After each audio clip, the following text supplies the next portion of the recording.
राधे राधे दोस्तों। कहानी का शीर्षक है प्रतीक्षा करने का फल। एक बार स्वर्ग से घोषणा हुई कि भगवान सेब बांटने आ रहे हैं। सभी लोग भगवान के प्रसाद के लिए तैयार होकर लाइन लगाकर खड़े हो गए। एक छोटी बच्ची बहुत ही उत्सुक थी, क्योंकि वह पहली बार भगवान को देखने जा रही थी। एक बड़े और सुंदर सेब के साथ साथ भगवान के दर्शन की कल्पना से ही खुश थी। अंत में प्रतीक्षा समाप्त हुई। बहुत लंबी कतार में जब उसका नंबर आया, तो भगवान ने उसे एक बड़ा और लाल सेब दिया। लेकिन जैसे ही उसने सेब पकड़कर लाइन से बाहर निकली, उसका सेब हाथ से छूटकर कीचड़ में गिर गया। ओह! बच्ची उदास हो गई।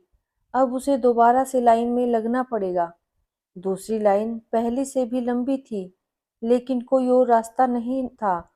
सब लोग ईमानदारी से अपनी-अपनी बारी से सेब लेकर जा रहे थे। अंततः वह बच्ची फिर से लाइन में लगी और अपनी बारी की प्रतीक्षा करने लगी। आधी कतार को सेब मिलने के बाद सेब खत्म होने लगे। अब तो बच्ची बहुत उदास हो गई। उसने सोचा कि उसकी बारी आने तक तो सब सेब खत्म हो जाएंगे, लेकिन वह ये नहीं जानती थी कि भगवान के भंडार कभी खाली नहीं होते। जब तक उसकी बारी आई, तो और भी नए सेब आ गए। भगवान तो अंतर्यामी है, वे सबकी बात जानते हैं। बच्ची के मन की बात भी जान गए।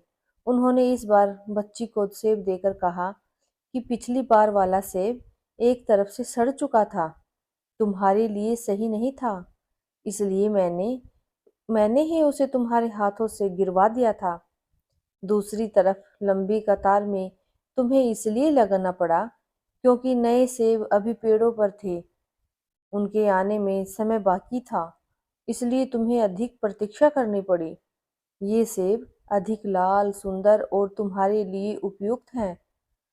भगवान की बात सुनकर बच्ची संतुष्ट हो गई। और इसी प्रकार यदि आपके किसी काम में विलंब हो रहा है, तो उसे भगवान की इच्छा मानकर स्वीकार करें।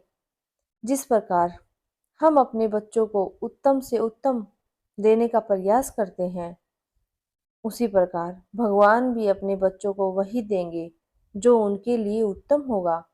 ईमानदारी से अपनी बारी की प्रतीक्षा करें और उस परम पिता की कृपा के लिए हर पल हर क्षण उसका गुणगान करें। राधे राधे। आपको ये छोटी सी कहानी से क्या शिक्षा मिली, कमेंट में ज़रूर बताएं। वीडियो को देखने के लिए धन्यवाद। हमारे चैनल को लाइक एंड सब्सक्राइब करें।